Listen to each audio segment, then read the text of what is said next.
Aku selalu setor gajiku 12 juta setiap bulannya untuk ibu mertua dan suami. Namun saat aku melakukan kesalahan kecil, mereka langsung membentak dan menghinaku dengan kejam. Sebelum ceritanya dimulai, silahkan tulis di kolom komentar dari daerah mana saja teman-teman yang menonton cerita ini. Jangan lupa like dan subscribe agar channel ini bisa semakin berkembang dan bisa mempersembahkan cerita yang lebih menarik lagi. Langit masih berwarna kelabu pekat saat alarm di ponsel Afna berbunyi. Pukul 4 pagi. Udara dingin Wonosobo menusuk tulang, namun Afna tidak punya pilihan selain bangkit dari tidurnya. Di sampingnya, Bayu, suaminya, menggeliat sesaat lalu menarik selimut lebih erat. Ia tidak pernah terganggu oleh bunyi alarm itu, seolah tubuhnya sudah terlatih untuk mengabaikannya. Afna mematikan alarm dengan cepat, tak ingin membangunkan suaminya lebih lama. Ia duduk sejenak di tepi ranjang, mengumpulkan nyawanya yang seakan masih tertinggal di alam mimpi. Punggungnya terasa pegal, sisa lelah dari hari kemarin yang belum sepenuhnya hilang dan kini harus ditimpa dengan kelelahan hari ini. Dengan langkah pelan, ia menuju kamar mandi. Air yang mengalir dari keran terasa seperti es, namun ia tetap membasuh wajahnya, mencoba menyegarkan diri. Setelah selesai, ia langsung menuju dapur. Tugas pertamanya adalah memasak. Ia harus menyiapkan sarapan untuk Bayu dan Ibu Muti, mertuanya, serta bekal makan siang untuk dirinya sendiri agar bisa berhemat. Tangannya sudah begitu lincah bergerak, mengiris bawang, menumis bumbu, dan memasak nasi. Aroma masakan mulai memenuhi ruangan dapur yang sempit itu, namun tak ada yang akan memujinya. Ini adalah tugasnya, sebuah rutinitas tanpa apresiasi yang sudah ia jalani selama 5 tahun terakhir. Selesai memasak, ia menyiapkan semuanya di meja makan. Nasi hangat, telur balado, dan tumis kangkung. Ia juga membuatkan teh manis hangat untuk Ibu Muti dan kopi hitam untuk Bayu. Setelah memastikan semua siap, barulah ia bersiap-siap untuk berangkat kerja. Ia mengenakan seragam kerjanya, kemeja biru muda dan celana bahan berwarna gelap, seragam dari pabrik garmen tempatnya bekerja sebagai kepala tim produksi. Ia menyisir rambutnya dengan cepat, memoles bedak tipis kadarnya untuk menutupi wajah lelahnya. Ia melihat pantulan dirinya di cermin, seorang wanita berusia akhir 20-an yang sorot matanya tampak lebih tua dari usianya. Tak ada waktu untuk meratapi diri.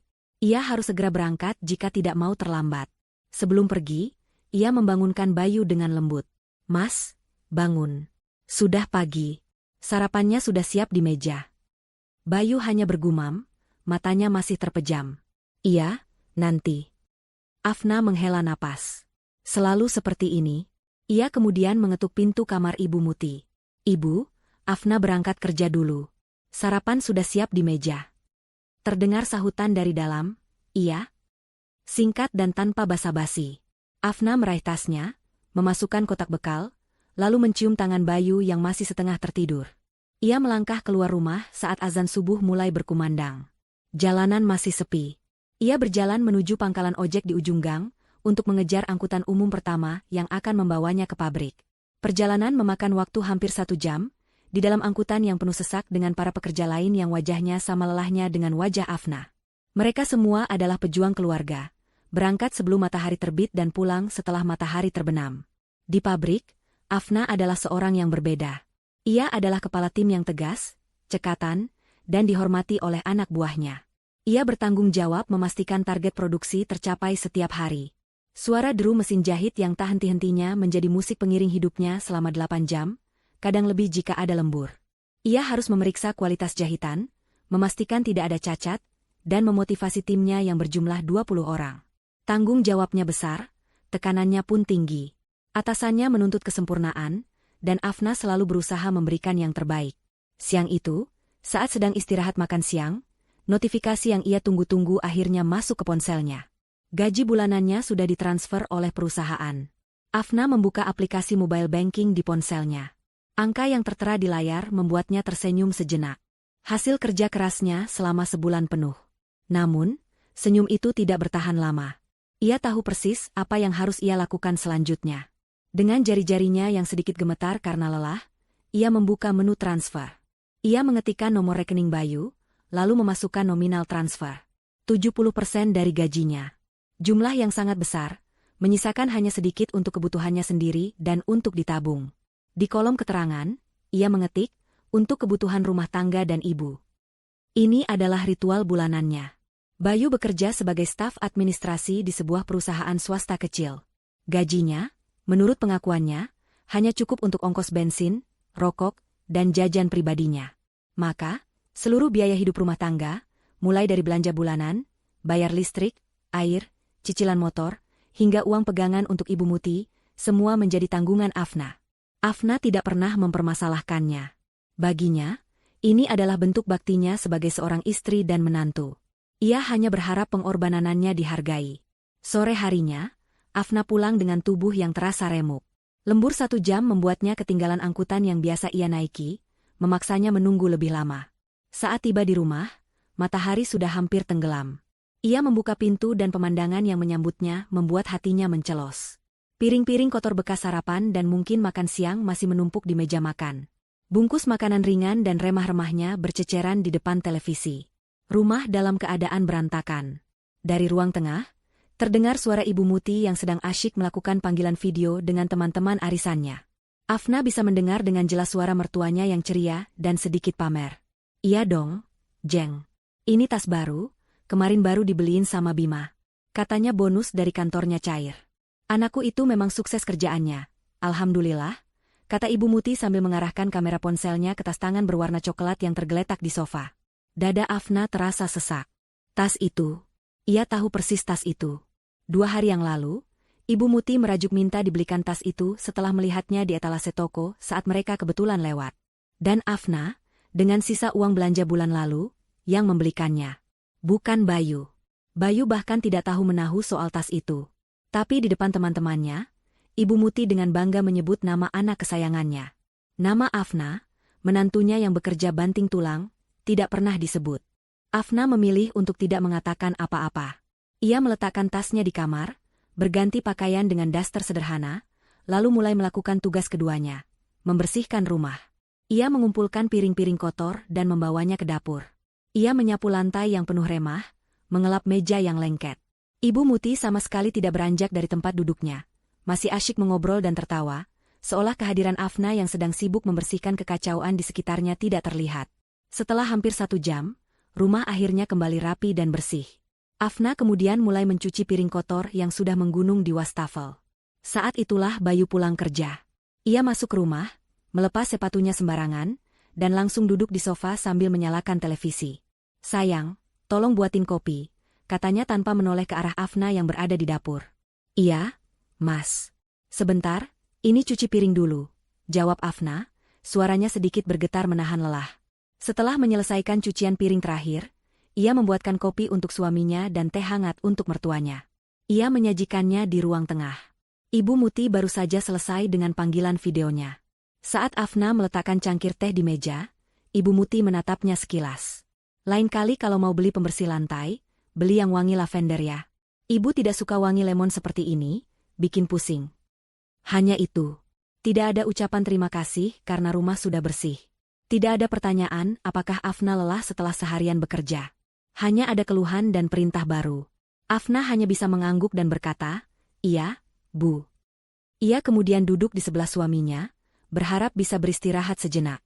Namun, Bayu yang sedang asyik menyeruput kopinya tiba-tiba teringat sesuatu. Ia menoleh pada Afna. "Oh iya, Yang. Ban motorku sudah tipis. Harus ganti. Tadi aku cek di bengkel, harganya lumayan juga. Uang yang kamu kirim tadi kayaknya kurang deh. Besok bisa transfer lagi kan?" Afna menatap wajah suaminya. Wajah yang ia cintai, wajah yang membuatnya rela berkorban sejauh ini. Tapi malam itu, yang ia lihat hanyalah seorang pria yang tidak pernah peduli pada perjuangannya. Ia tidak bertanya bagaimana Afna akan mencari uang tambahan. Ia tidak bertanya apakah Afna masih punya sisa uang untuk dirinya sendiri. Yang ia pedulikan hanyalah kebutuhannya. Di saat itu, Afna tidak menjawab. Ia hanya bisa menatap suaminya dengan tatapan lelah yang begitu dalam, sebuah kelelahan yang bukan hanya dirasakan oleh tubuh, tapi juga oleh jiwa. Di dalam hatinya, sebuah retakan kecil mulai muncul, sebuah retakan yang tidak terlihat namun terasa begitu nyata. Hari berikutnya berjalan seperti biasa, namun terasa jauh lebih berat bagi Afna. Kata-kata suaminya semalam terus terngiang di telinganya. Permintaan uang tambahan itu terasa seperti tamparan. Bukan jumlah uangnya yang menjadi masalah, melainkan betapa ringannya Bayu meminta, seolah Afna memiliki sumber uang yang tak terbatas. Pagi itu, Ia mentransfer lagi sejumlah uang dari sisa gajinya, tabungan yang seharusnya ia simpan untuk keadaan darurat. Ia melakukannya sambil memejamkan mata, merasakan kekosongan yang semakin besar di dalam hatinya. Di tempat kerja, Afna tidak bisa fokus. Pikirannya melayang. Ia membayangkan Ibu Muti yang akan pergi ke arisan dengan tas barunya, memamerkan kebaikan hati anaknya, Bayu. Ia membayangkan Bayu yang akan pergi ke bengkel dengan motornya yang berban baru, lalu mungkin nongkrong bersama teman-temannya tanpa pernah tahu bahwa ban itu dibeli dari keringat dan jam lembur istrinya. Semua pengorbanan ini untuk apa? Apakah cinta memang harus membutakan dan menulikan hati nurani? Ia melakukan kesalahan kecil di pekerjaannya hari itu, salah memotong pola kain, sesuatu yang jarang sekali terjadi. Atasannya menegurnya dengan keras di depan anak buahnya. Afna hanya bisa menunduk dan meminta maaf, menahan rasa malu dan air mata yang mendesak ingin keluar. Ia pulang ke rumah dengan perasaan yang campur aduk. Lelah, sedih, dan marah. Namun, seperti biasa, ia menekan semua perasaan itu dalam-dalam. Ia berharap setidaknya malam ini ia bisa beristirahat dengan tenang. Tapi harapannya pupus saat melihat kondisi rumah. Lebih parah dari kemarin. Rupanya Ibu Muti mengadakan acara kumpul-kumpul kecil dengan beberapa teman arisannya di rumah. Meja ruang tamu penuh dengan piring-piring kue, gelas-gelas bekas sirup, dan tisu bekas. Dapur lebih mengerikan lagi. Tumpukan piring, mangkuk, dan gelas kotor sehabis mereka memasak dan makan-makan, memenuhi wastafel hingga meluber ke meja dapur. Ibu Muti dan Bayu sedang menonton televisi saat ia tiba.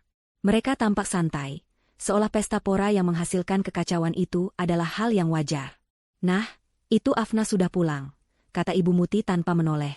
Afna, tolong bereskan itu semua ya. Ibu capek sekali habis melayani tamu tadi. Bayu hanya melirik sekilas. Iya, Yang. Beresin ya, biar besok pagi nggak bau. Tidak ada pilihan lain. Afna meletakkan tasnya, berganti pakaian, dan mulai bekerja. Ia membersihkan ruang tamu terlebih dahulu, membuang sampah, dan mengelap meja. Kemudian, ia menghadapi medan perang di dapur. Ia harus mencuci semuanya malam ini juga, karena jika ditunda sampai besok, baunya akan menyebar dan ia tidak akan punya waktu di pagi hari. Satu persatu piring ia cuci. Air sabun terasa perih di tangannya yang mungkin terluka karena pekerjaan di pabrik. Punggungnya sakit karena terus-menerus membungkuk. Pikirannya kosong. Ia hanya bergerak seperti robot, menjalankan perintah yang sudah terprogram di otaknya. Di antara tumpukan piring itu, ada beberapa piring keramik antik dengan motif bunga biru. Itu adalah piring-piring kesayangan Ibu Muti, warisan dari neneknya.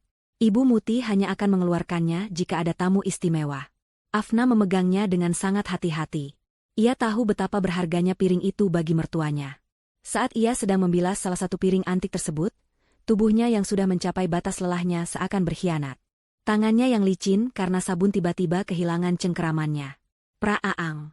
Suara piring yang jatuh ke lantai keramik dan pecah berkeping-keping itu terdengar begitu nyaring di keheningan malam.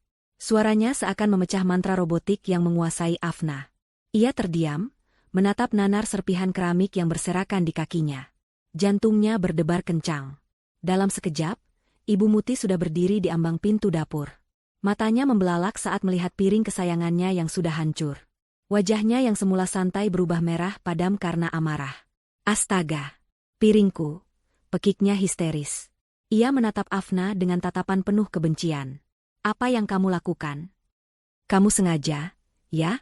Kamu iri karena aku punya barang bagus, makanya kamu pecahkan?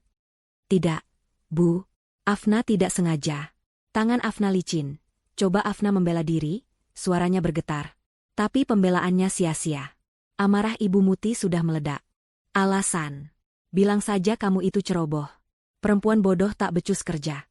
Sudah seharian di rumah tidak melakukan apa-apa, disuruh cuci piring saja tidak bisa. Kamu itu bisanya apa sih? Cuma merepotkan saja. Hinaan itu menusuk langsung ke jantung Afna. Sakitnya melebihi sakit fisik manapun yang pernah ia rasakan. Selama ini ia sudah menahan semua keluhan, semua sindiran. Tapi disebut tak becus kerja dan hanya merepotkan. Setelah semua yang ia korbankan, rasanya sungguh tidak adil. Bayu datang menyusul, wajahnya tampak kesal karena acara nonton televisinya terganggu. Melihat piring yang pecah dan ibunya yang murka, ia tanpa pikir panjang langsung menyalahkan istrinya. Kamu ini ceroboh banget sih. Afna, kan sudah tahu itu piring kesayangan ibu. Kenapa tidak hati-hati? Kalau kerja itu yang benar. Timpal Bayu, suaranya meninggi. Afna menatap suaminya, mencari sedikit saja pembelaan. Sedikit saja pemahaman. Tapi yang ia temukan hanyalah tatapan mata yang sama menghakiminya. Tidak ada yang bertanya apakah ia lelah. Tidak ada yang peduli bahwa ia baru saja pulang kerja, dan langsung menghadapi tumpukan piring kotor. Yang mereka lihat hanyalah kesalahannya. Sebuah piring pecah yang nilainya jauh lebih berharga daripada perasaan dan harga dirinya. Saat itulah sesuatu di dalam diri Afna ikut pecah. Sama seperti piring di lantai itu. Tapi bedanya, piring itu hancur berkeping-keping, sementara hatinya yang selama ini retak, kini membeku menjadi sekeras baja. Semua rasa cinta, semua pengabdian, semua harapan yang tersisa, lenyap dalam sekejap.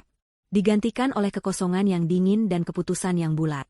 Ia sudah cukup menderita. Ia sudah cukup direndahkan. Ia tidak menangis. Air matanya seakan sudah kering.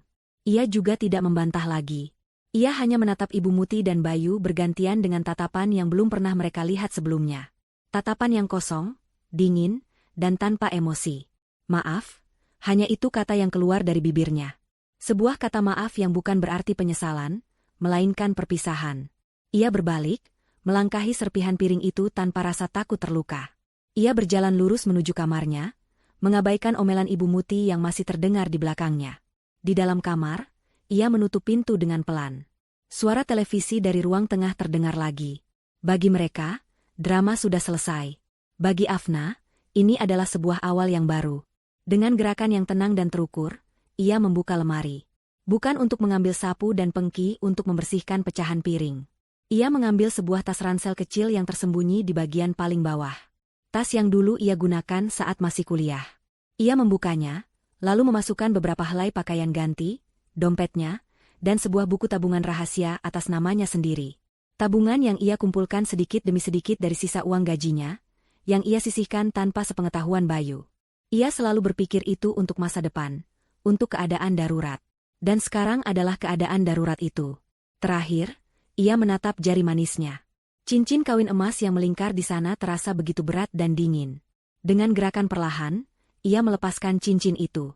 Cincin yang menjadi simbol janji suci, kini terasa seperti belenggu. Ia tidak melemparkannya. Ia meletakkannya dengan hati-hati di atas meja nakas, di samping tempat tidur Bayu. Biarlah benda itu yang menjadi saksi bisu akhir dari segalanya. Ia menyandang tas ranselnya, menarik napas dalam-dalam, lalu membuka pintu kamar. Rumah sudah kembali tenang. Dari celah pintu, ia bisa melihat Bayu dan Ibu Muti sudah kembali asyik menonton televisi, seolah insiden piring pecah tadi tidak pernah terjadi. Mereka tidak peduli. Dan mulai saat ini, Afna juga tidak akan peduli lagi. Tanpa suara, ia melangkah melewati ruang tengah, menuju pintu depan. Ia membukanya perlahan, lalu melangkah keluar ke dalam keheningan malam. Udara malam yang dingin menyambutnya, namun kali ini terasa seperti embusan kebebasan. Ia menutup pintu di belakangnya tanpa suara, meninggalkan rumah itu, meninggalkan kehidupannya yang lama, untuk selamanya. Afna berjalan menyusuri gang yang gelap dengan langkah cepat namun mantap. Ia tidak menoleh ke belakang sama sekali. Rumah yang selama 5 tahun menjadi dunianya, kini terasa seperti penjara yang baru saja ia tinggalkan. Setiap langkah yang ia ambil terasa ringan, seolah beban berat yang selama ini membebani pundaknya terangkat sedikit demi sedikit. Udara malam yang dingin terasa segar di paru-parunya, membersihkan sesak yang selama ini ia rasakan.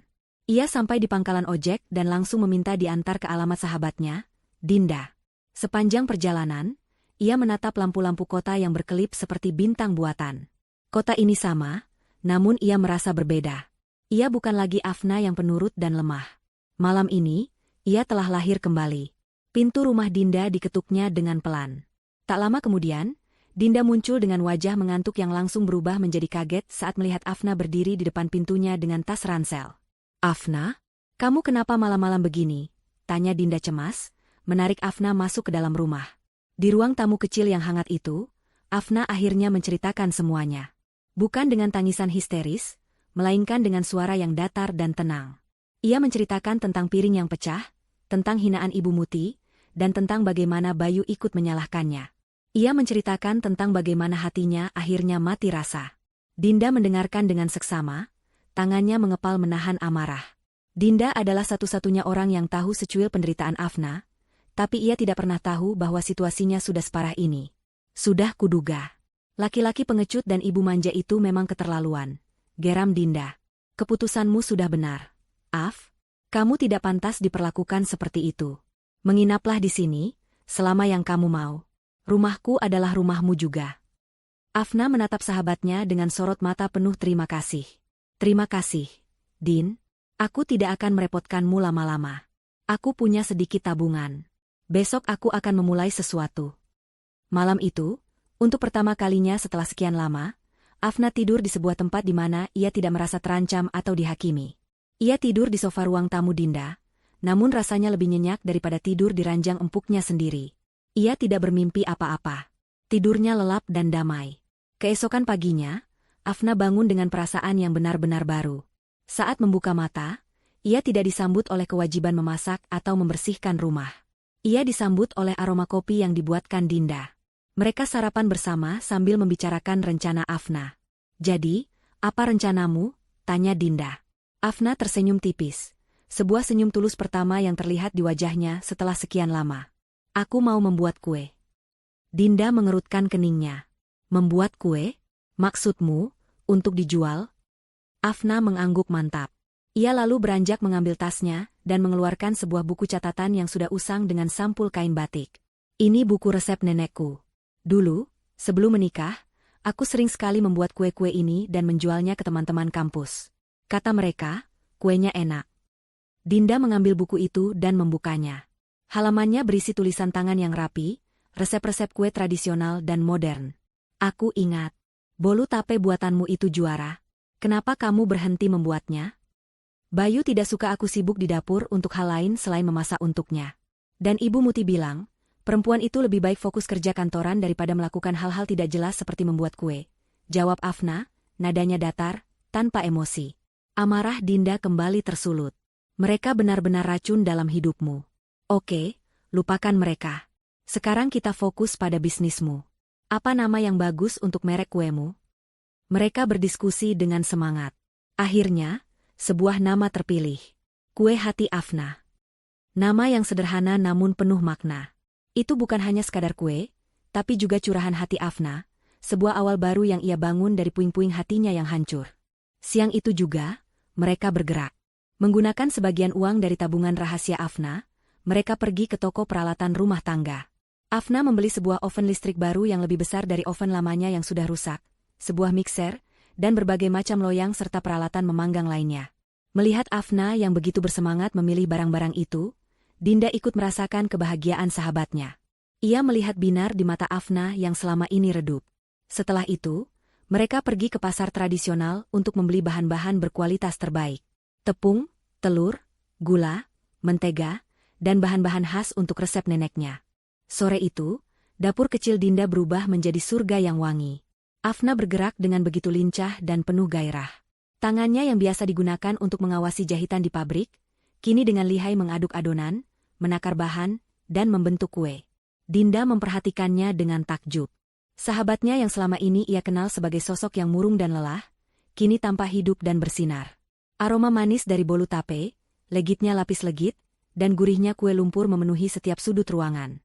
Malam harinya, puluhan kue sudah tersaji cantik di atas meja. Dinda langsung mengambil foto kue-kue itu dengan ponselnya dan mengirimkannya ke grup WhatsApp teman-teman kantornya. Teman-teman, sahabatku buka po kue Homemade super enak warisan resep neneknya. Dijamin nagih. Siapa mau coba? Tak disangka, responsnya luar biasa. Dalam waktu kurang dari 1 jam, semua kue yang dibuat Afna hari itu ludes dipesan oleh teman-teman Dinda. Afna sampai terharu saat Dinda menunjukkan pesan-pesan yang masuk. Malam itu, ia sibuk mengemas kue-kue ke dalam kotak-kotak cantik yang sudah mereka beli. Untuk pertama kalinya, ia merasa lelah yang memuaskan. Lelah karena melakukan sesuatu yang ia cintai, dan hasilnya dihargai oleh orang lain. Keesokan harinya, Dinda membawa kue-kue pesanan itu ke kantornya. Afna menunggu dengan cemas di rumah.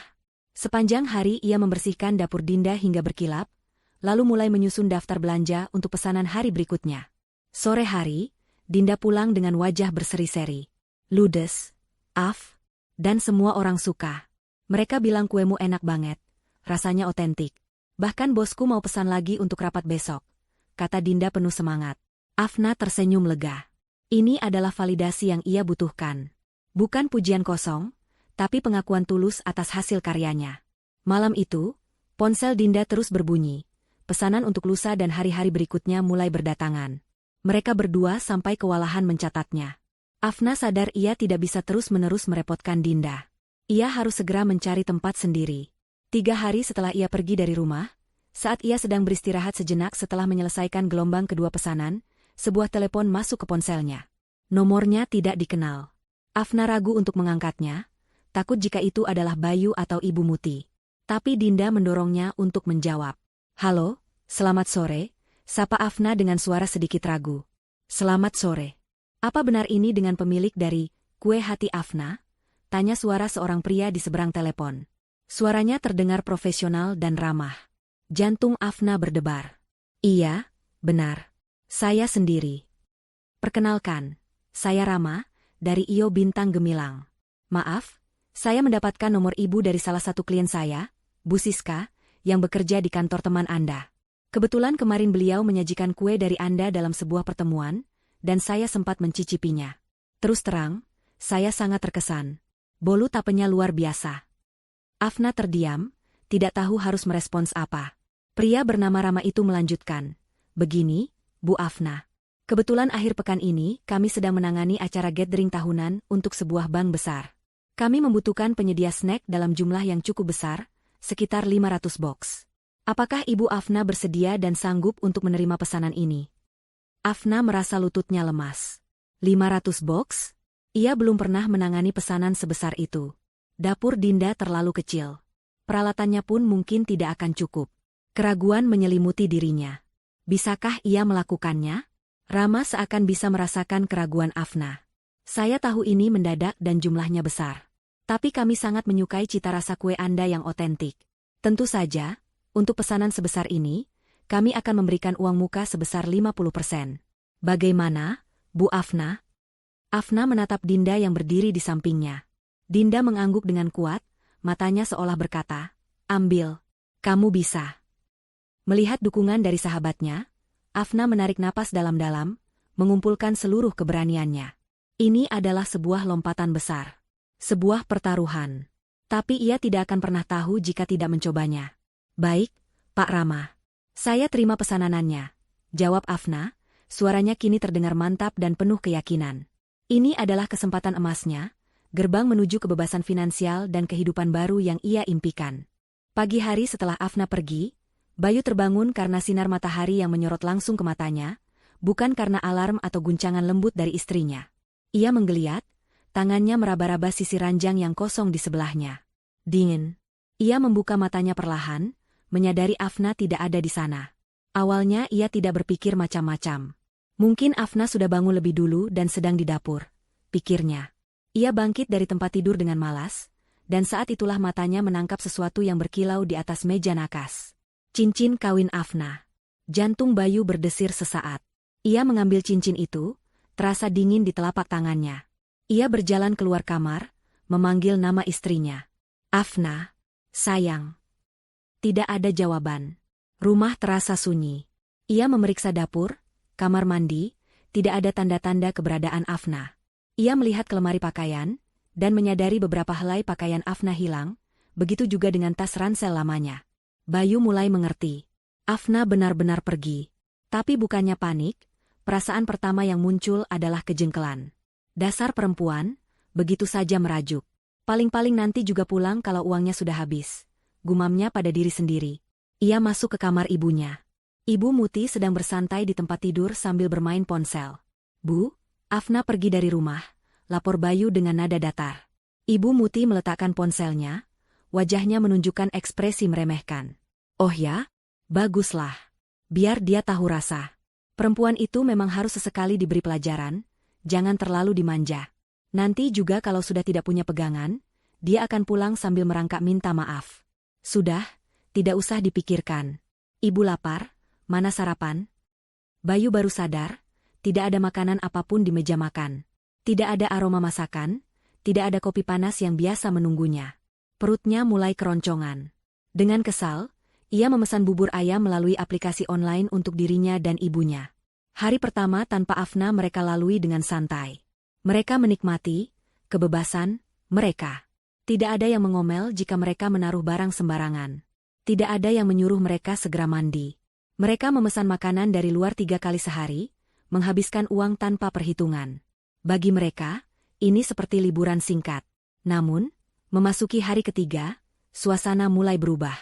Pakaian kotor mulai menumpuk di keranjang. Sampah di dapur mulai mengeluarkan bau tak sedap. Lantai rumah terasa lengket dan berdebu.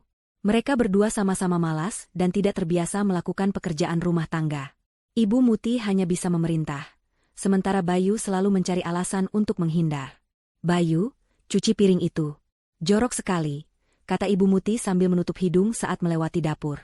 "Nanti, Bu. Masih capek." "Ibu saja yang cuci," jawab Bayu yang matanya tak lepas dari layar televisi. "Enak saja. Itu kan tugas istri. Gara-gara istrimu yang tidak becus itu pergi, kenapa jadi ibu yang repot?" balas Ibu Muti tak mau kalah. Pertengkaran-pertengkaran kecil seperti itu mulai sering terjadi. Suasana rumah yang tadinya santai berubah menjadi tegang dan tidak nyaman. Mereka mulai merasakan betapa berartinya kehadiran Afna, bukan sebagai istri atau menantu, tapi sebagai pelayan gratis yang selama ini mengurus semua kebutuhan mereka. Memasuki minggu kedua, masalah yang lebih besar datang. Masalah keuangan. Bayu kaget saat melihat saldo di rekeningnya sudah menipis. Gaji yang baru ia terima beberapa waktu lalu hampir ludes untuk membayar pesanan makanan online dan membeli rokok.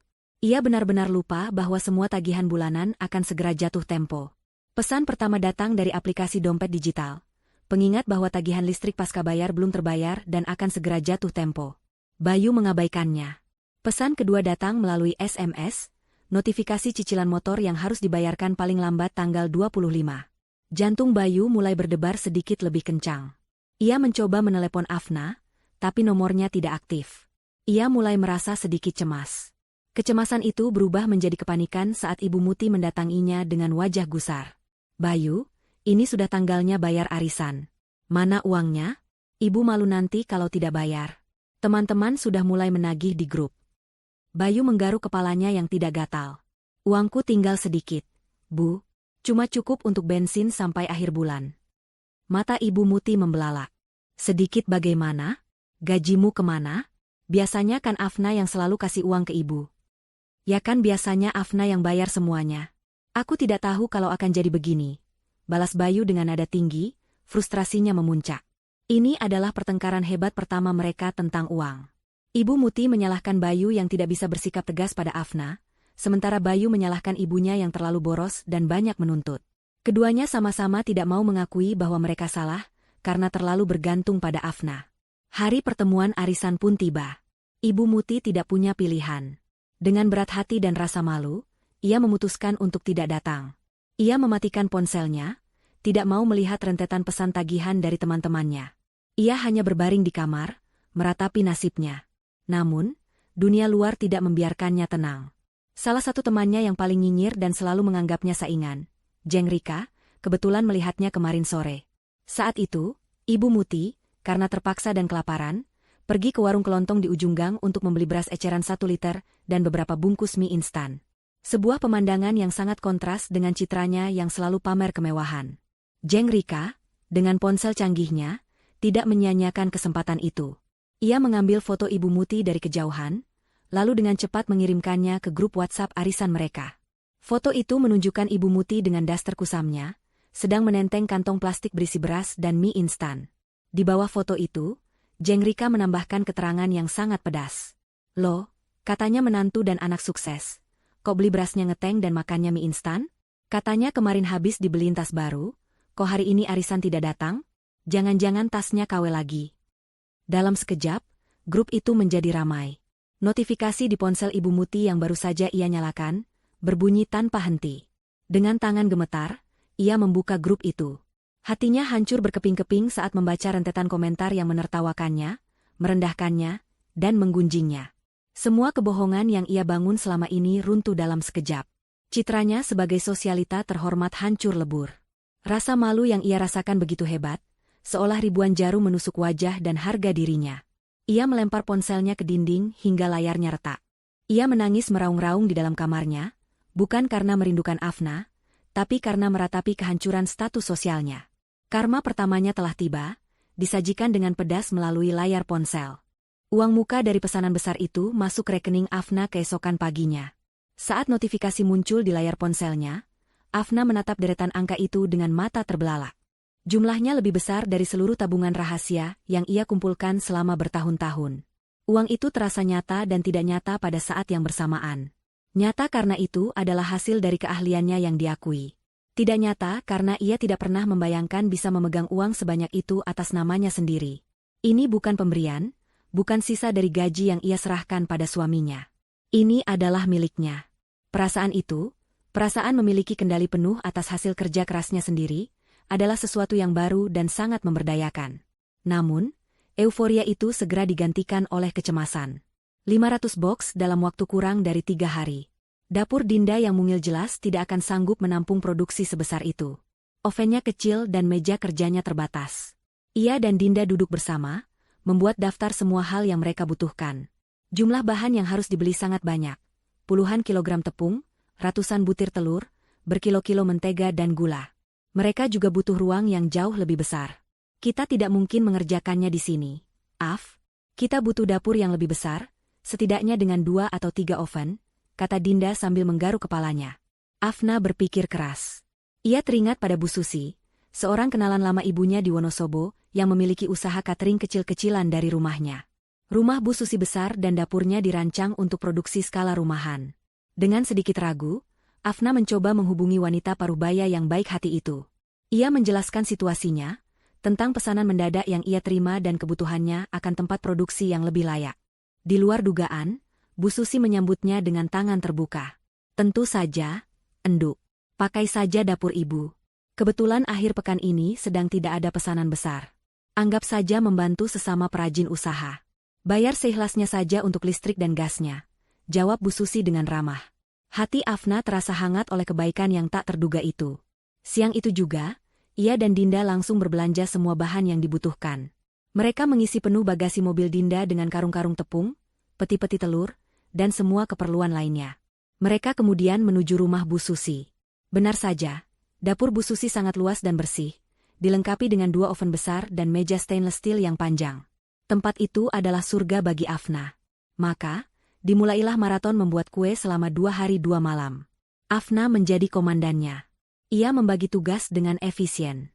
Dinda, yang tidak terlalu mahir membuat kue, ditugaskan untuk menyiapkan bahan, mencuci peralatan, dan mengemas kue yang sudah jadi. Bu Susi, yang merasa iba dan kagum dengan semangat Afna, akhirnya ikut turun tangan membantu mengaduk adonan dan memanggang. Afna sendiri bekerja tanpa henti. Tangannya bergerak dengan presisi seorang seniman. Ia menakar, mengaduk, membentuk, dan memanggang dengan fokus penuh. Aroma manis kue yang menyebar di seluruh rumah, seakan menjadi bahan bakar semangatnya. Malam pertama, mereka hanya tidur selama 3 jam secara bergantian. Punggung mereka terasa seperti akan patah, lengan mereka pegal luar biasa, dan mata mereka perih karena kurang tidur. Ada saat-saat di mana Afna merasa ragu. Melihat tumpukan bahan yang seolah tak ada habisnya, ia sempat merasa takut gagal. Bagaimana kalau rasanya tidak konsisten? Din, bagaimana kalau klien tidak suka? Bisik Afna di tengah keheningan malam, sambil mengaduk adonan dalam wadah super besar. Dinda, yang sedang melipat kotak kue, berhenti sejenak dan menatap sahabatnya. Afna, dengar. Kamu melakukan ini dengan hati. Resep ini adalah warisan nenekmu. Tidak mungkin gagal. Percaya pada dirimu sendiri, sama seperti aku percaya padamu. Kata-kata Dinda menjadi kekuatan bagi Afna. Ia membuang jauh-jauh keraguannya dan kembali fokus bekerja. Mereka saling menyemangati, sesekali tertawa karena lelucon Dinda yang mencoba menghibur di tengah kelelahan. Bu Susi pun tak henti-hentinya menyajikan teh hangat dan pijatan-pijatan kecil di pundak mereka. Di dapur itu, Afna tidak hanya membuat kue, ia menemukan sebuah keluarga baru yang tulus mendukungnya. Pada hari pengiriman, pagi-pagi sekali, ratusan kotak kue berwarna coklat dengan stiker "Kue Hati Afna" sudah tersusun rapi di ruang tamu Bu Susi. Pemandangan itu sungguh luar biasa. Afna menatap hasil kerja keras tim kecilnya dengan mata berkaca-kaca. Mereka berhasil. Tepat pukul 8 pagi, sebuah mobil van dari Iyo Bintang Gemilang tiba. Rama, sang pemilik, turun langsung untuk mengawasi proses pengambilan barang. Rama tersenyum hangat saat melihat Afna. Pagi, Bu Afna. Luar biasa. Semuanya tepat waktu. Afna hanya bisa tersenyum canggung. Semoga semuanya sesuai dengan harapan, Pak Rama. Saat timnya mengangkut kotak-kotak kue ke dalam mobil, Rama memperhatikan wajah Afna yang tampak sangat lelah namun memancarkan kepuasan. Ia bisa melihat semangat dan gairah di mata wanita itu. Setelah semua kue selesai dimuat dan urusan administrasi diselesaikan, Rama tidak langsung pergi. Anda bekerja sangat keras, Bu Afna. Jangan lupa beristirahat, katanya tulus. Saya tunggu kabar baik dari klien kami. Setelah mobil van itu pergi, Afna, Dinda, dan Bu Susi langsung terduduk lemas di sofa. Adrenalin mereka turun. Mereka bertiga tertawa, lalu berpelukan. Mereka merayakan kemenangan kecil mereka dengan secangkir teh hangat dan sisa kue yang sengaja mereka sisihkan. Hari itu, Afna memberikan sebagian dari keuntungannya kepada Bu Susi, lebih dari yang wanita itu harapkan, sebagai ucapan terima kasih. Sore harinya, Afna dan Dinda pulang ke rumah Dinda dan langsung tertidur pulas hingga keesokan paginya. Keesokan harinya, Afna terbangun dengan perasaan cemas yang kembali datang. Bagaimana reaksi klien? Apakah usahanya sepadan? Sekitar pukul 10 pagi, ponselnya berdering. Nama, Rama Iyo, tertera di layar.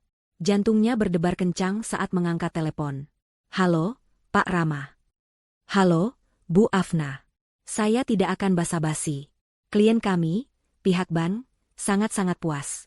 Mereka bilang kue Anda adalah highlight dari acara gathering kemarin. Rasanya otentik, tidak terlalu manis, dan kemasannya juga rapi, kata Rama dengan nada antusias.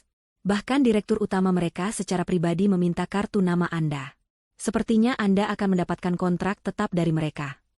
Afna terduduk lemas. Kali ini bukan karena lelah, tapi karena lega dan bahagia yang meluap-luap. Syukurlah, alhamdulillah. Bukan hanya itu, lanjut Rama. Ternyata, beberapa tamu yang hadir kemarin adalah food blogger dan influencer lokal. Coba Anda cek media sosial. Sejak semalam, kue hati Afna sedang ramai dibicarakan. Setelah menutup telepon, Afna dengan tangan gemetar membuka aplikasi media sosial. Benar saja. Ia menemukan puluhan unggahan yang menandai akun bisnisnya yang baru ia buat beberapa hari lalu. Foto-foto cantik kuenya terpampang dengan ulasan-ulasan positif. Hidden Game Wonosobo. Kue bolu tape ternak yang pernah gue coba. Wajib order buat acara keluarga. Pesan-pesan langsung dan permintaan daftar harga mulai membanjiri akunnya. Ponselnya kembali berdering. Rama menelepon lagi. Maaf mengganggu lagi, Bu Afna, katanya. Kali ini suaranya terdengar sedikit berbeda, lebih santai dan personal. Saya menelepon bukan sebagai klien. Saya hanya ingin bilang, saya sangat kagum dengan semangat dan kerja keras Anda. Sebagai ucapan selamat, apakah Anda bersedia jika saya ajak makan malam akhir pekan ini? Tentu saja, jika Anda tidak sibuk. Afna terdiam sejenak. Sebuah ajakan makan malam. Bukan sebagai rekan bisnis, tapi sebagai pribadi. Ini adalah sesuatu yang sudah lama sekali tidak ia rasakan. Dihargai bukan karena apa yang bisa ia berikan, tapi karena siapa dirinya. Sambil menatap pantulan dirinya di jendela, seorang wanita yang mulai menemukan kembali senyumnya, ia pun menjawab. Iya, Pak Rama. Dengan senang hati. Bunga harapan di hatinya kini benar-benar mulai mekar dengan indah. Sementara Afna sedang meniti jalan kesuksesannya, di rumah yang ia tinggalkan, Bayu dan Ibu Muti justru sedang tenggelam dalam jurang keputusasaan. Suasana di rumah itu terasa berat dan menyesakan. Humiliasi yang dialami Ibu Muti di grup arisan, membuatnya berubah menjadi sosok yang lebih pahit dan pemarah. Setiap hari, ia melampiaskan kekesalannya pada Bayu. Omelan dan keluhan menjadi menu sarapan, makan siang, dan makan malam mereka. Ini semua gara-gara kamu tidak bisa jadi suami yang tegas. Lihat sekarang, ibu dipermalukan di depan semua orang. Seru Ibu Muti suatu pagi, saat mereka hanya bisa sarapan dengan mie instan untuk hari keempat berturut-turut. Kenapa jadi salahku? Ibu juga yang selama ini selalu menekan Afna. Harusnya ibu bersikap lebih baik padanya. Balas Bayu, yang kesabarannya sudah habis. Pertengkaran seperti itu terus terjadi, menggerogoti sisa-sisa hubungan ibu dan anak itu. Mereka hidup dalam kegelapan, bukan hanya secara kiasan. 2 hari yang lalu, petugas PLN datang dan memutus aliran listrik di rumah mereka, karena tagihan sudah menunggak selama 2 bulan. Kini, saat malam tiba, mereka harus menyalakan lilin, membuat rumah itu terasa semakin suram dan menyedihkan. Tanpa listrik, berarti tidak ada televisi, tidak ada hiburan. Mereka terpaksa berhadapan dengan keheningan yang canggung dan pikiran mereka masing-masing yang penuh masalah. Masalah terbesar, tentu saja, adalah uang. Gaji Bayu yang kecil tidak akan pernah cukup untuk menutupi semua biaya. Surat peringatan pertama dari perusahaan leasing motor sudah datang, mengancam akan menarik paksa motornya jika cicilan tidak segera dibayarkan. Motor itu adalah satu-satunya alat transportasi Bayu untuk bekerja. Jika motor itu disita, habislah sudah. Didorong oleh kepanikan, Bayu akhirnya menurunkan harga dirinya. Ia mencoba meminjam uang ke beberapa teman dekatnya di kantor. Namun, semua menolak dengan berbagai alasan. Ada yang mengaku sedang ada keperluan mendadak. Ada yang bilang baru saja membayar uang sekolah anak. Bayu tahu itu hanya alasan. Reputasinya di kantor sebagai orang yang sering mengeluh tentang gaji dan gaya hidupnya yang tidak sesuai dengan pendapatan, membuat teman-temannya enggan membantunya. Mereka tahu, uang yang dipinjamkan padanya kemungkinan besar tidak akan kembali. Putus asa, ia mencoba menghubungi beberapa kerabat jauh. Hasilnya sama saja. Mereka semua seakan bisa mencium bau masalah dari suaranya, dan dengan cepat menutup telepon. Bayu merasa dunia seakan berkonspirasi untuk menolaknya. Ia dan ibunya benar-benar terisolasi. Di tengah keputusasaannya, hanya ada satu nama yang terus muncul di benaknya, Afna. Afna adalah solusinya. Ia harus menemukan Afna dan memaksanya untuk kembali bertanggung jawab. Tapi bagaimana caranya? Nomor Afna tidak aktif. Ia mencoba menghubungi Dinda, tapi panggilannya langsung ditolak. Ia tahu Dinda pasti bersekongkol dengan Afna. Bayu tidak menyerah. Ia membuka daftar kontak lamanya, mencoba mengingat siapa teman Afna di masa lalu yang mungkin tidak terlalu dekat dengan Dinda. Akhirnya ia menemukan satu nama, Rini, teman Afna saat SMA yang sudah jarang berkomunikasi. Bayu memutuskan untuk mencoba peruntungannya.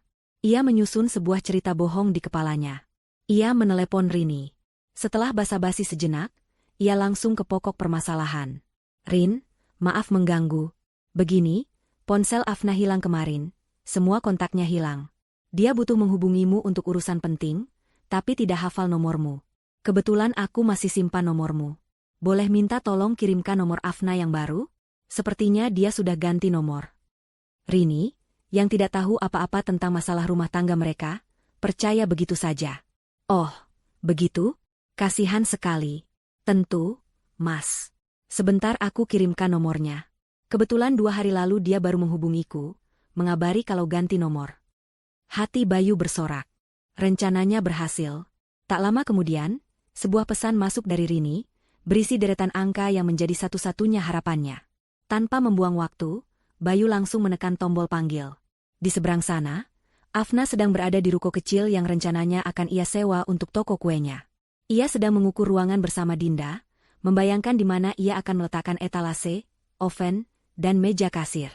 Saat ponselnya berdering menampilkan nomor tak dikenal, ia mengangkatnya dengan santai, mengira itu adalah calon pelanggan. Halo, selamat siang. Dengan kue hati Afna, sapanya dengan nada ceria. Keheningan sejenak di seberang sana, sebelum suara yang sangat ia kenal itu menjawab. Afna, ini aku, Bayu. Keceriaan di wajah Afna langsung memudar. Tubuhnya menegang. Dinda yang melihat perubahan ekspresi sahabatnya, langsung mendekat dengan cemas. Kamu di mana sekarang? Enak ya pergi dari rumah tanpa pamit. Kamu itu masih istriku, masih punya tanggung jawab. Sembur Bayu langsung, dengan nada penuh amarah dan kekuasaan yang dibuat-buat. Afna menarik napas dalam-dalam, menenangkan detak jantungnya. Suara Bayu tidak lagi menimbulkan rasa takut atau sakit di hatinya. Yang ada hanyalah rasa muak. Ia berjalan sedikit menjauh dari Dinda, mencari ketenangan. Ada apa? Jawab Afna, suaranya dingin dan datar. Nada bicara Afna yang berubah drastis itu membuat Bayu sedikit terkejut. Namun ia melanjutkan rencananya. Ia mengubah taktiknya, dari marah menjadi memelas. Afna, tolonglah. Keadaan di rumah sedang sulit. Ibu sakit, butuh uang untuk berobat. Kamu kan tahu gajiku tidak cukup. Kirim uang sekarang, ya? Aku butuh untuk bayar cicilan motor juga. Ibu sakit. Afna tahu itu kebohongan. Ia bisa membayangkan dengan jelas, Ibu Muti mungkin sedang sakit hati karena kehilangan status sosialnya, bukan sakit fisik yang membutuhkan biaya pengobatan. Dan permintaan uang itu, permintaan, haknya, sungguh terdengar konyol di telinga Afna sekarang. Afna tertawa kecil, tawa pahit tanpa humor. Sakit apa, Mas? Kalau sakit karena tidak bisa bayar arisan dan dipermalukan teman-temannya, itu bukan urusanku. Obatnya bukan uang dariku, tapi kesadaran diri. Bayu terperangah. Ini bukan Afna yang ia kenal. Afna yang dulu tidak akan pernah berani berbicara seperti ini. Kamu kok ngomongnya gitu? Aku ini suamimu. Suami? Ulang Afna, penekanan sinis pada kata itu. Sejak kapan aku punya kewajiban untuk menafkahi seorang suami yang sehat, dewasa, dan punya pekerjaan? Seingatku, dalam ajaran agama manapun, yang wajib menafkahi itu laki-laki, bukan sebaliknya. Atau mungkin aku yang salah selama ini, menganggapmu sebagai suamiku padahal peranku hanya sebagai mesin ATM-MU.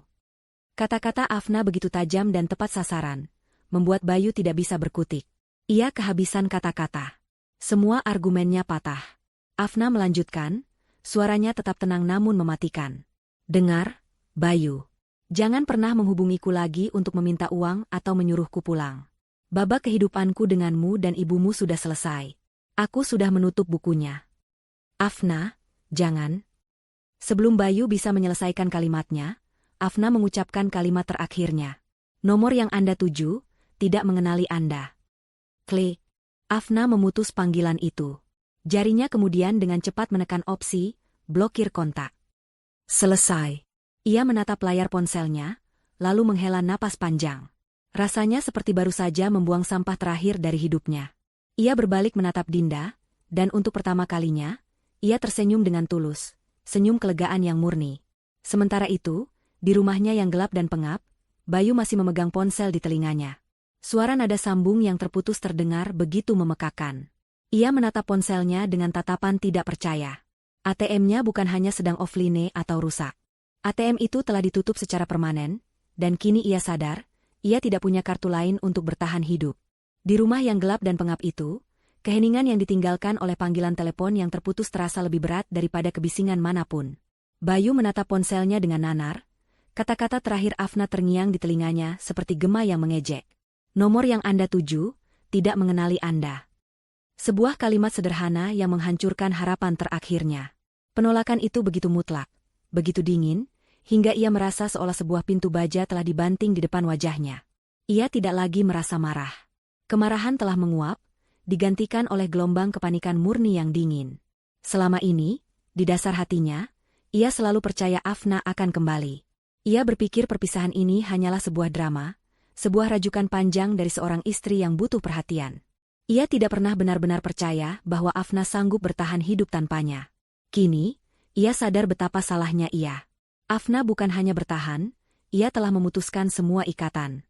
Jaring pengaman yang selama ini menopang hidupnya telah putus. Ibu Muti, yang mendengar nada bicara Bayu yang meninggi di telepon, keluar dari kamarnya.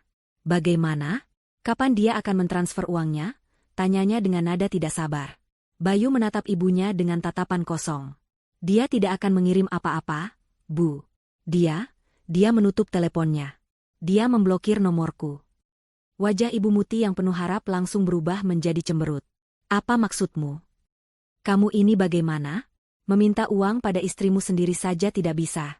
Laki-laki macam apa kamu ini? Dia bukan Afna yang dulu lagi, Bu. Dia menolak. Dia bilang itu bukan kewajibannya. Teriak Bayu, frustrasinya meledak. Ia menendang kaki meja dengan keras, melampiaskan ketidakberdayanya. Malam itu, pertengkaran mereka mencapai puncaknya. Mereka saling menyalahkan, saling mengungkit kesalahan masa lalu, mengeluarkan semua unek-unek yang selama ini terpendam. Rumah itu, yang sudah gelap tanpa listrik, kini terasa semakin kelam dipenuhi aura kebencian dan penyesalan. Mereka akhirnya sadar, kapal mereka benar-benar sedang karam, dan mereka hanya berdua di dalamnya tanpa pelampung. Kenyataan menghantam mereka lebih keras beberapa hari kemudian. Pagi itu, saat Bayu bersiap-siap berangkat kerja dengan sisa semangat yang ia punya, dua orang pria berbadan tegap dengan jaket kulit datang ke rumah mereka. Mereka datang dari perusahaan leasing. Tanpa banyak bicara, mereka menunjukkan surat penarikan kendaraan. Cicilan motor Bayu sudah menunggak selama 3 bulan. Bayu mencoba memohon. Ia berjanji akan membayar minggu depan. Ia mencoba bernegosiasi. Tapi para pria itu tidak bergeming. Prosedur harus dijalankan. Di hadapan beberapa tetangga yang menonton dengan penasaran dari balik gorden jendela mereka, motor kesayangan Bayu, motor yang bannya baru diganti dengan uang Afna, didorong keluar dari halaman rumah dan dinaikkan ke atas mobil pikap. Itu adalah sebuah parade kehinaan. Bayu hanya bisa menatap nanar saat satu-satunya aset berharga sekaligus alat transportasinya dibawa pergi. Kehilangan motor itu membuat hidup Bayu semakin sulit. Kini ia harus naik angkutan umum untuk pergi bekerja. Perjalanan yang biasanya hanya 20 menit kini, memakan waktu lebih dari 1 jam. Ia harus berangkat lebih pagi dan pulang lebih malam. Ongkos transportasi setiap hari juga menggerogoti sisa uangnya yang sudah sangat tipis. Stres, kurang tidur, dan rasa malu yang terus menghantuinya membuat kinerjanya di kantor anjlok. Ia sering melamun, melakukan kesalahan-kesalahan konyol dalam pekerjaannya. Teguran dari atasannya menjadi makanan sehari-hari. Rekan-rekan kerjanya yang dulu sering ia ajak mengobrol, kini mulai menjauhinya, seolah masalah yang ia hadapi adalah penyakit menular. Di rumah, Ibu Muti juga menderita. Tanpa uang, tanpa status sosial, dan tanpa ada yang bisa disuruh-suruh, ia menjadi seperti singa betina yang terkurung dalam sangkar. Ia tidak lagi bisa pergi ke salon, tidak bisa membeli baju baru, bahkan untuk membeli pulsa internet saja ia harus berpikir 2 kali. Ia menghabiskan hari-harinya dengan meratapi nasib dan mengomel tanpa henti. Untuk bertahan hidup, mereka terpaksa menjual barang-barang di rumah. Dimulai dari televisi layar datar yang selama ini menjadi pusat hiburan mereka. Kemudian menyusul pemutar musik, beberapa perabotan, hingga guci-guci keramik pajangan kebanggaan Ibu Muti. Setiap kali seorang pedagang barang bekas datang dan menawar barang mereka dengan harga rendah, rasanya seperti ada sebagian dari harga diri mereka yang ikut terjual. Rumah itu perlahan-lahan menjadi kosong, sepi, dan terasa hampa. Dinding yang catnya mulai mengelupas seolah menjadi saksi bisu dari keruntuhan sebuah keluarga yang dibangun di atas fondasi keegoisan. Namun, malapetaka terbesar mereka belum tiba. Suatu sore yang mendung, saat Bayu baru saja pulang kerja dengan wajah kuyu, sebuah mobil hitam berhenti di depan rumah mereka. Seorang pria berpenampilan rapi namun dengan wajah keras turun dari mobil. Ia tidak terlihat seperti pedagang barang bekas atau penagih utang leasing. Ia terlihat lebih serius, lebih mengintimidasi. Pria itu mengetuk pintu. Bayu yang membukanya. "Selamat sore.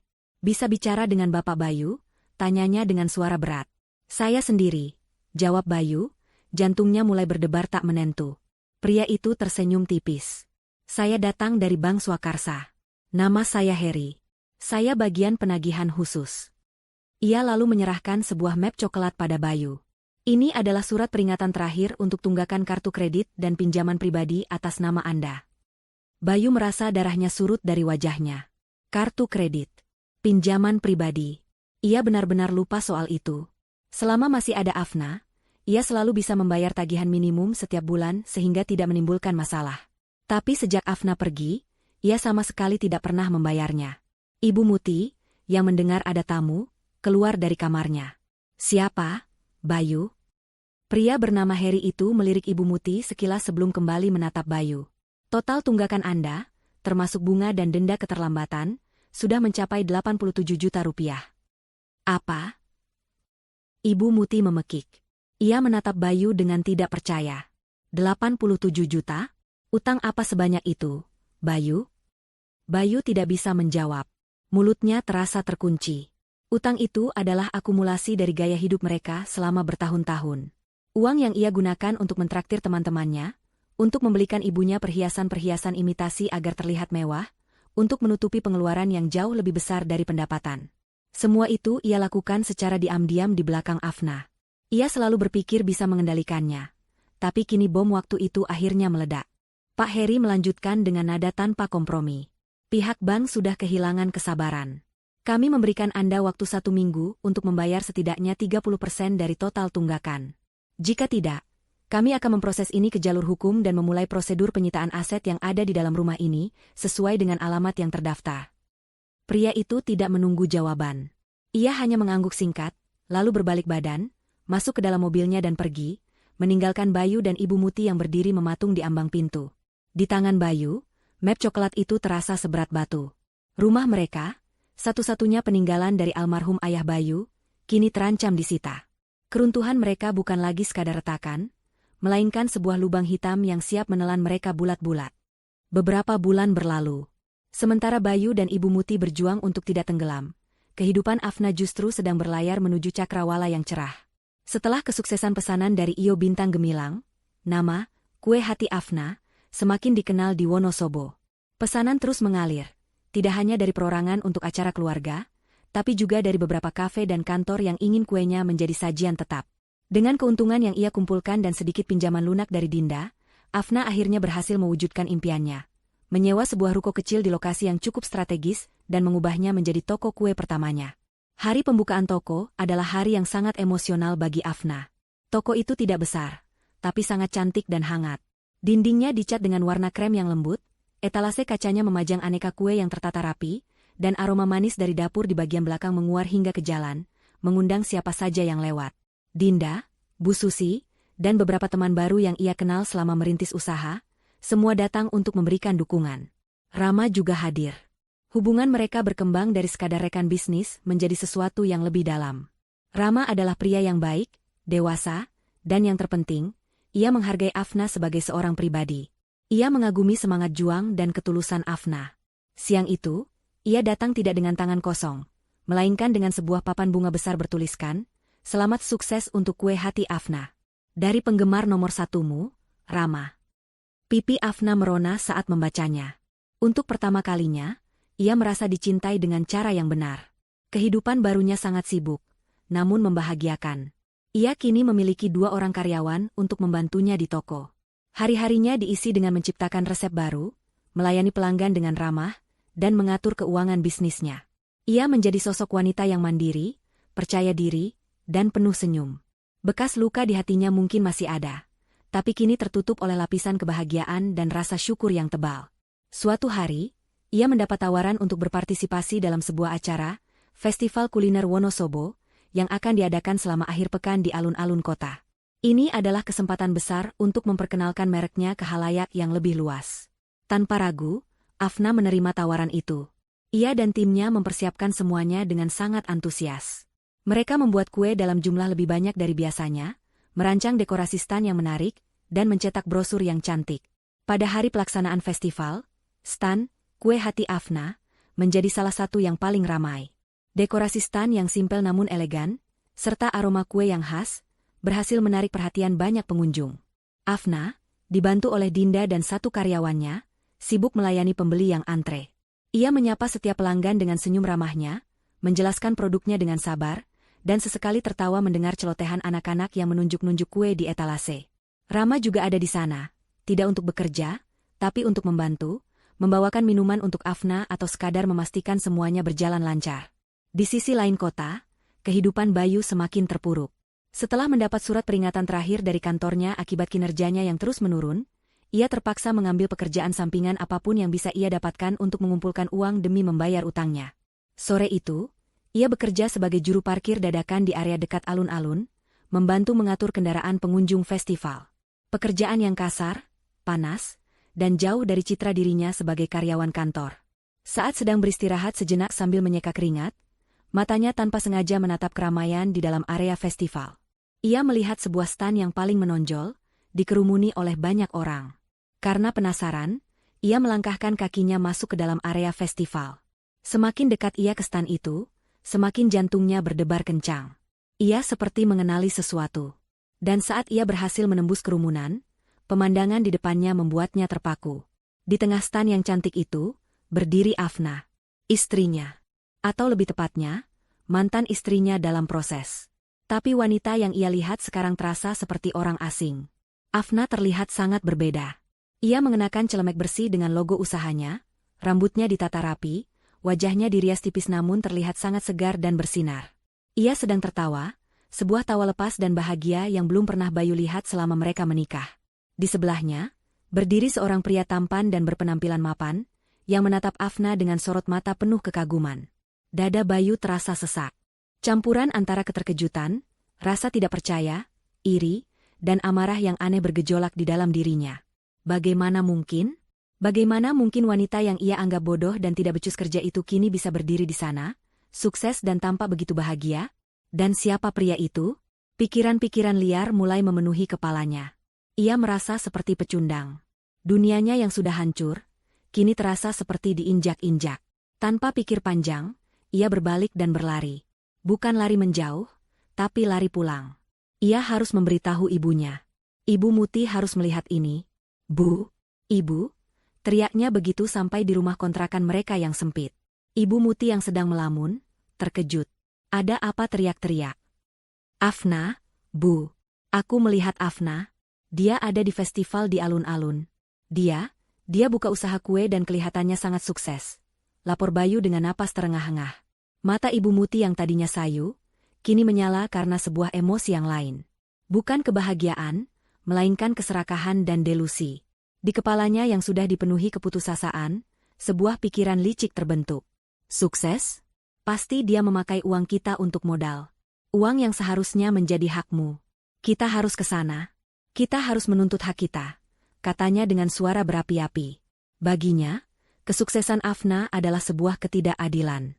Ia merasa berhak atas sebagian dari kesuksesan itu. Keesokan harinya, pada puncak keramaian festival di hari Minggu, Bayu dan Ibu Muti datang ke alun-alun. Dengan penampilan kusam dan wajah penuh kebencian, mereka berjalan menuju stan kue hati Afna.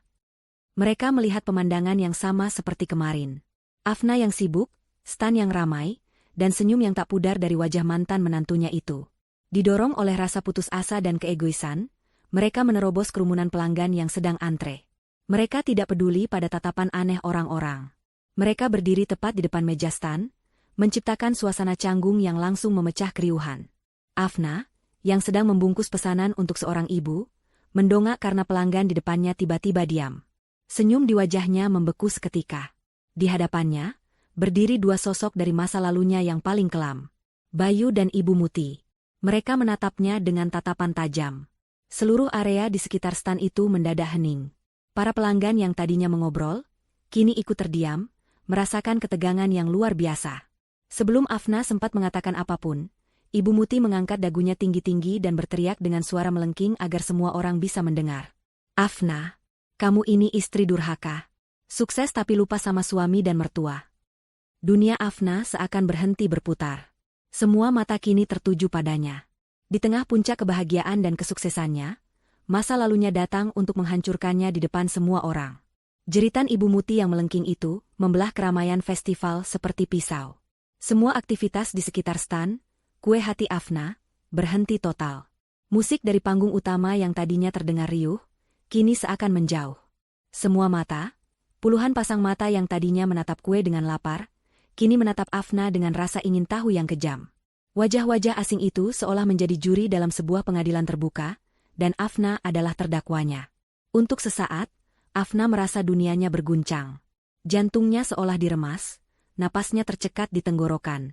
Rasa malu yang panas menjalar di pipinya. Inilah ketakutan terbesarnya. Di tengah kebahagiaan barunya, masa lalunya datang untuk menyeretnya kembali ke dalam lumpur. Ia melihat wajah Ibu Muti yang penuh kebencian dan wajah Bayu yang memancarkan campuran rasa iri dan dengki. Mereka datang untuk menghancurkannya. Namun, sesuatu yang tak terduga terjadi di dalam diri Afna. Setelah kejutan awal itu berlalu, rasa takut itu surut.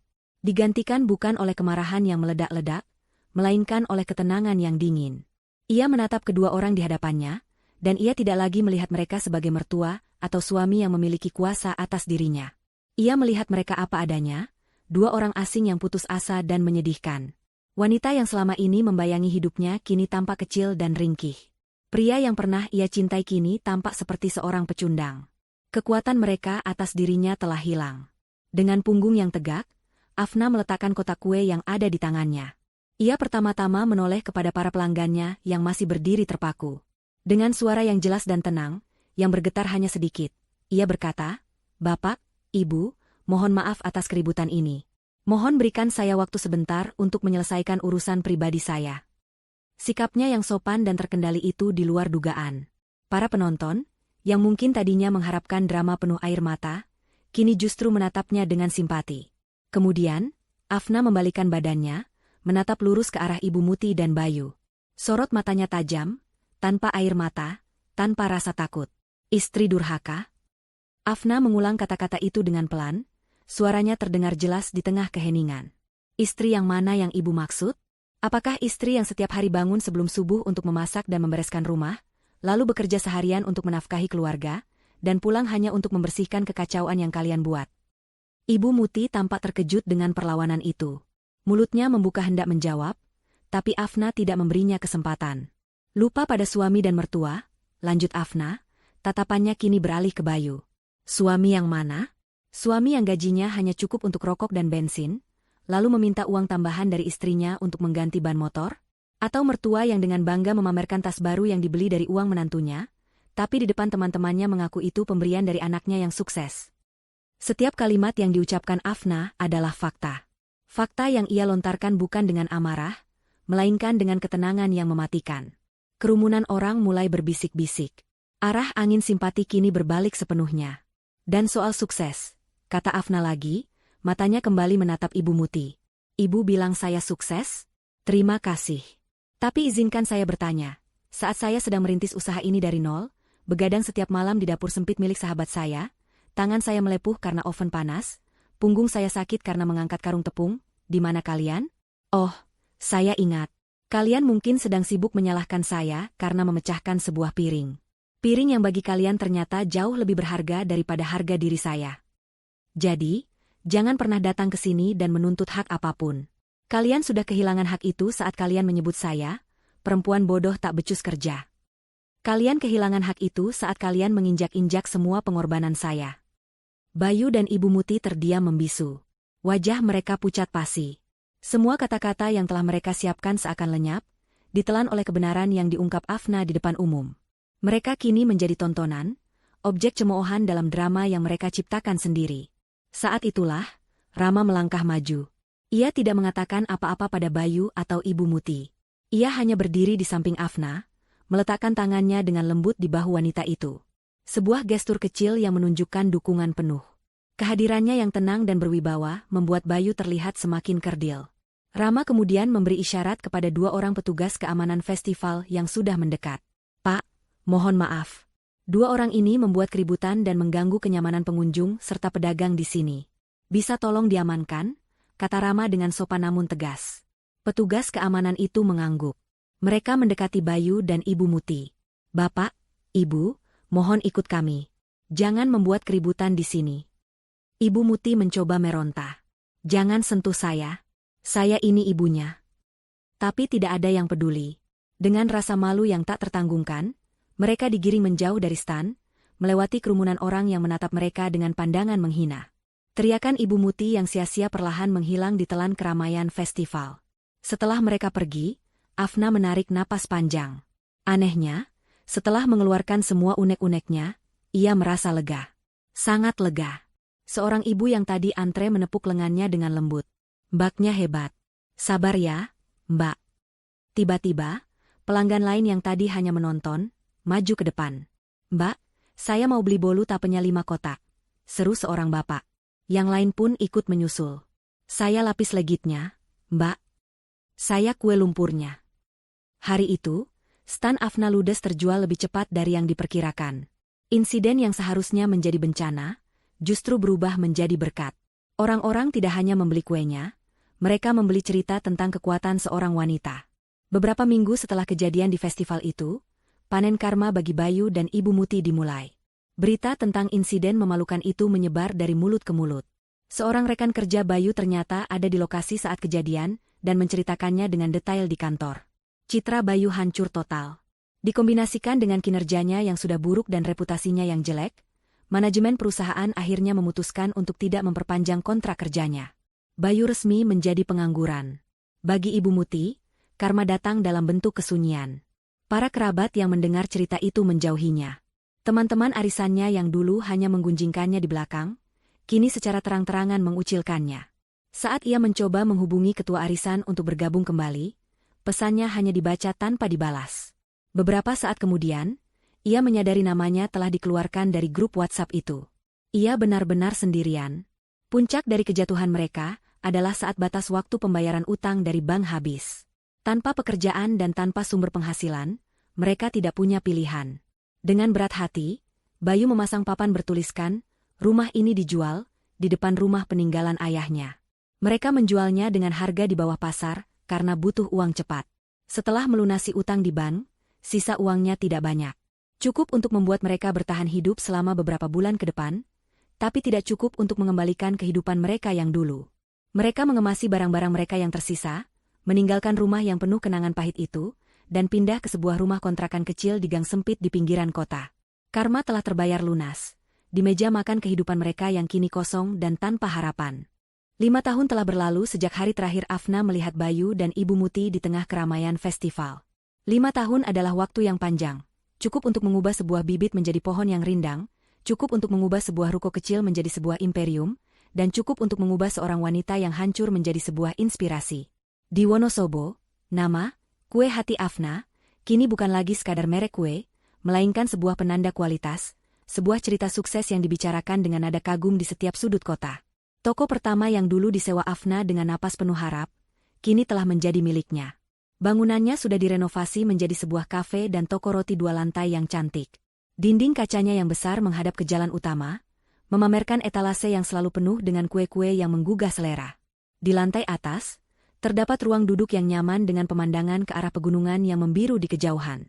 Tempat itu menjadi titik pertemuan favorit bagi banyak orang, dari ibu-ibu muda yang ingin bersantai, hingga para profesional yang mencari tempat tenang untuk bekerja sambil menikmati kopi dan sepotong bolu tape legendaris.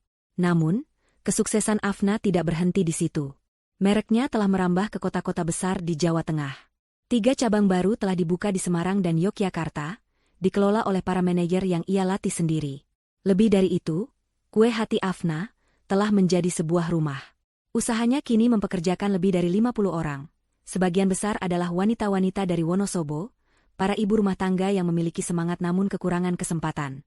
Afna tidak hanya memberi mereka pekerjaan, ia memberi mereka pelatihan, kepercayaan diri, dan yang terpenting, martabat. Ia memastikan setiap karyawannya dihargai, didengarkan, dan diperlakukan dengan hormat, sebuah perlakuan yang pernah begitu ia dambakan. Kehidupan pribadi Afna pun telah mekar seindah bisnisnya. Ia dan Rama menikah 3 tahun lalu dalam sebuah upacara sederhana yang hangat, dihadiri oleh orang-orang yang tulus menyayangi mereka. Kini, mereka telah diberkati dengan seorang putri kecil berusia 2 tahun yang lincah bernama Alia. Kehadiran Alia melengkapi kebahagiaan mereka, membawa tawa dan celoteh riang ke dalam rumah mereka yang asri di pinggiran kota.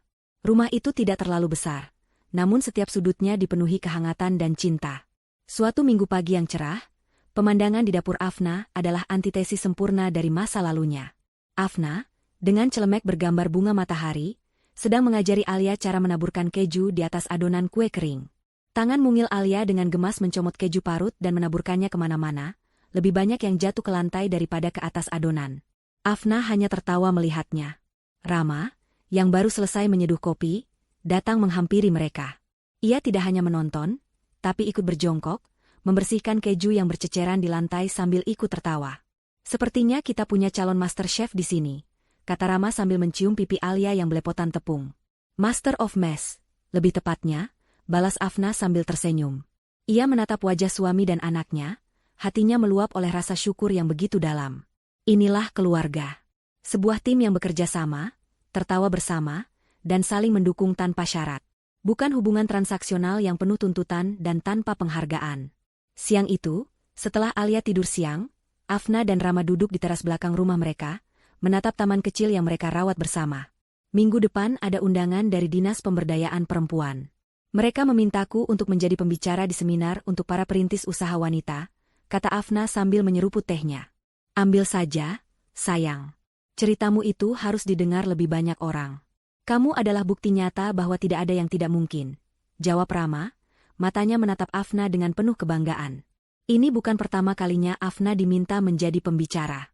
Ia telah menjadi simbol kekuatan bagi banyak wanita di kotanya. Dalam setiap kesempatan, ia selalu berbagi kisahnya. Tentu, ia tidak pernah menyebut nama Bayu atau Ibu Muti. Ia tidak bertujuan untuk mempermalukan mereka. Ia hanya menceritakan tentang seorang wanita yang pernah merasa tidak berharga, yang menemukan kekuatannya kembali melalui sebuah keahlian kecil yang ia tekuni dengan sepenuh hati. Ia selalu menekankan pentingnya kemandirian finansial dan keberanian untuk keluar dari lingkungan yang meracuni jiwa. Sambil menatap awan yang bergerak lambat, Afna sesekali masih teringat masa lalunya. Ingatan itu tidak lagi membawa rasa sakit. Wajah Ibu Muti yang menghina atau tatapan Bayu yang merendahkan, kini terasa seperti adegan dari sebuah film lama yang pemerannya sudah ia lupakan. Tidak ada lagi amarah atau dendam. Yang tersisa hanyalah rasa kasihan yang samar dan sebuah kesadaran bahwa mereka adalah bagian tak terpisahkan dari perjalanannya. Tanpa hinaan mereka, mungkin ia tidak akan pernah terdorong untuk membuktikan kemampuannya. Tanpa penderitaan itu, mungkin ia tidak akan pernah sekuat ini. Piring pecah itu, ia sadar sekarang, bukanlah sebuah akhir, melainkan sebuah alarm yang membangunkannya dari tidur panjang yang penuh mimpi buruk. Di belahan kota yang lain, di sebuah gang sempit yang becek setelah hujan semalam, waktu seolah berhenti berputar. Di dalam sebuah kamar kontrakan yang pengap, tidak ada yang berubah selama 5 tahun terakhir, kecuali segalanya menjadi lebih buruk. Bayu, yang kini usianya mendekati akhir 30-an, terlihat seperti pria berusia 50 tahun. Pekerjaan kasar sebagai kuli angkut telah merenggut sisa-sisa kemudaannya. Punggungnya sering sakit, kulitnya menghitam terbakar matahari, dan sorot matanya kosong, tanpa gairah, tanpa harapan. Ia bekerja setiap hari hanya untuk bertahan hidup, untuk membayar sewa kontrakan dan membeli makanan termurah. Mimpi untuk memiliki motor baru atau nongkrong di kafe mahal telah lama ia kubur dalam-dalam. Ibu Muti bahkan lebih menyedihkan. Wanita yang dulu begitu peduli pada penampilan dan status sosialnya, kini hanya seorang wanita tua yang sakit-sakitan dan penuh kepahitan. Ia jarang keluar kamar. Kakinya sering bengkak karena terlalu banyak duduk dan kurang gizi. Rambutnya yang dulu selalu disemir rapi, kini memutih tak terurus. Hari-harinya dihabiskan dengan menonton televisi di rumah tetangga yang baik hati, atau sekadar melamun, mengutuk nasib yang ia rasa tidak adil. Suatu sore, Bayu pulang dengan membawa 2 bungkus nasi dan orek tempe. Ia meletakkannya di atas meja kecil di depan ibunya. "Makan ini lagi? Tidak ada yang lain?" "Aku muak makan tempe setiap hari," keluh Ibu Muti dengan suara lemah. Bayu, yang sudah terlalu lelah untuk berdebat, hanya menjawab, "Hanya ini yang bisa kubeli, Bu. Syukuri saja masih bisa makan." "Syukur? Bagaimana bisa bersyukur dengan hidup seperti ini?" desis Ibu Muti. Matanya nanar menatap keluar jendela. Dari televisi tetangga, kebetulan sedang ada liputan berita lokal tentang festival kuliner tahunan. Kamera menyorot sebuah stan yang sangat besar dan megah, dengan logo yang sangat ia kenal, Kue Hati Afna. Di layar kaca, ia melihat sekilas wajah Afna yang sedang diwawancarai oleh reporter, tersenyum cerah di antara kue-kue mewahnya. Sebuah ekspresi aneh melintas di wajah Ibu Muti. Bukan amarah, bukan pula iri, melainkan sebuah penyesalan yang begitu dalam dan telanjang. Sebuah kesadaran pahit tentang apa yang telah ia buang sia-sia. Bukan penyesalan karena telah menyakiti hati seorang menantu yang baik, melainkan penyesalan seorang penjudi yang telah membuang kartu kemenangannya. Ia menyesali kebodohannya yang telah menghancurkan satu-satunya sumber kemakmuran dan kenyamanan hidupnya. Air mata perlahan mengalir di pipinya yang keriput. Bayu melihat ibunya menangis dalam diam. Ia tidak mengatakan apa-apa. Ia tahu persis apa yang ditangisi ibunya, karena ia merasakan penyesalan yang sama setiap hari, setiap kali punggungnya terasa akan patah saat mengangkat beban berat di pasar. Mereka terjebak dalam penjara yang mereka bangun sendiri, selamanya menjadi narapidana dari keegoisan dan kesombongan mereka di masa lalu. Kembali ke kafe, Kue Hati Afna, yang ramai dan hangat. Di salah satu dinding utama kafe itu, tergantung sebuah karya seni yang unik dan menarik perhatian banyak pengunjung. Itu adalah sebuah pajangan piring keramik yang pecah, namun pecahan-pecahannya disatukan kembali dengan pernis emas. Sebuah karya seni yang terinspirasi dari filosofi Jepang, kintsugi, seni memperbaiki barang pecah belah dengan emas, dengan keyakinan bahwa kerusakan dan perbaikan adalah bagian dari sejarah suatu objek, bukan sesuatu yang harus disembunyikan. Sore itu, Alia kecil menunjuk ke arah pajangan itu. "Mama, piringnya rusak," celotehnya. Afna tersenyum, lalu menggendong putrinya dan mendekat ke dinding itu. Ia menatap retakan-retakan emas yang berkilauan di bawah cahaya lampu kafe. "Iya, sayang. Piringnya memang pernah pecah," bisik Afna lembut di telinga anaknya. "Tapi lihat, setelah pecah dan diperbaiki lagi dengan emas, retakannya justru membuatnya jadi lebih indah dan lebih kuat dari sebelumnya." Alia menatap pajangan itu dengan mata bulatnya yang polos, mungkin belum sepenuhnya mengerti. Tapi Afna tahu, kelak anaknya akan paham, bahwa terkadang, kehancuran bukanlah sebuah akhir. Terkadang, kita harus pecah berkeping-keping terlebih dahulu, agar bisa membangun kembali diri kita menjadi versi yang lebih utuh, lebih berharga, dan lebih bersinar, sama seperti retakan-retakan emas di dinding kenangan itu.